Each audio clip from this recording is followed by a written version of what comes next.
L'impact il est financier en termes de croissance et tout simplement il n'y aura pas de visibilité ou de vision de l'entreprise à long terme. Donc tout ce que peut faire une entreprise qui a de l'ambition, c'est de pouvoir en fait y adhérer et de pouvoir aller vers l'avant. Et par rapport à ça, il y a un gros travail de préparation qui prend quand même un certain nombre de temps pour pouvoir y remédier et pouvoir avoir la norme de sécurité qu'il faut. Dans notre exemple, on parle essentiellement de deux normes sur lesquelles en fait, on a certifié l'entreprise. C'est ISO 27001. ISO 27001, c'est on va dire la base, c'est le socle basique, on va dire, pour pouvoir sécuriser un maximum d'infrastructures et de données, ou des infrastructures qui hébergent des données au sein de l'entreprise, mais aussi toute la partie interconnexion avec nos différents clients qui partent sur du réseau WAN et qui partent sur des câbles sous-marins pour accéder à des infrastructures du client et de pouvoir mettre aussi toutes les sécurités derrière, les firewalling, les proxys, etc., pour pouvoir sécuriser tout cela.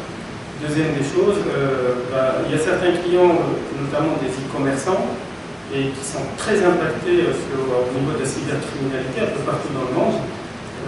Pour être aussi conforme par rapport à ça et pour dire aux clients que nous, vous pouvez nous faire confiance parce qu'on a mis au moins tous les dispositifs standards jugés par les experts que nous pouvons mettre en place.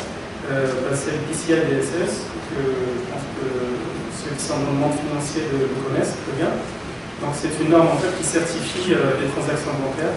Donc toute banque ou entreprise qui utilise une donnée d'une carte bancaire doit être certifiée parce que Visa et American Express l'exigent, on va dire. Et donc ça, c'est aussi une norme sur laquelle on a certifié sur un certain nombre d'activités, là où on a une transaction de carte bancaire. Alors, l'impact, il est important parce que dès qu'on a ce genre de transaction, on sort du périmètre de l'entreprise et on va sur le périmètre pays. Parce que les hackers, là où ils sont, ils voient des flux monde qui passent d'un côté à un autre.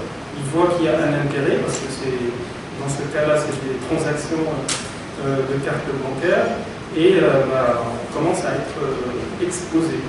Et donc là, l'enjeu, il est quand même financier, il y a des pénalités, il y a énormément d'éléments qui sont très importants à prendre en considération. Mais comme j'ai dit encore une fois, il n'y a pas que les infrastructures qui sont importantes à mettre en place dans ce cas, mais aussi l'aspect humain, on y reviendra tout le temps, l'aspect humain en termes de sensibilisation, de formation, de suivi, pour pouvoir en fait garder et maintenir le socle de sécurité dans les normes. Il y a tout ce qui est lié à la technique, qui est l'affaire de spécialistes, et il y a tout ce qui est lié au comportement individuel de chaque collaborateur, et qui est, encore une fois, on l'a dit plusieurs fois, ça a été souligné, absolument essentiel, parce qu'il y a quasiment autant de menaces en interne que de menaces en externe. Voilà, j'ai une dernière chose aussi qui commence à se mettre en place, mais là c'est plus dans le domaine de l'assurance, donc il y a aujourd'hui des cyberassurances possibles également, mais à condition que l'entreprise se soit mise en conformité complètement avec une politique de sécurité absolument maximum. Bon, après, le problème qu'il y a, c'est ce que j'ai déjà dit tout à l'heure, c'est que l'imagination des cybercriminels est sans limite.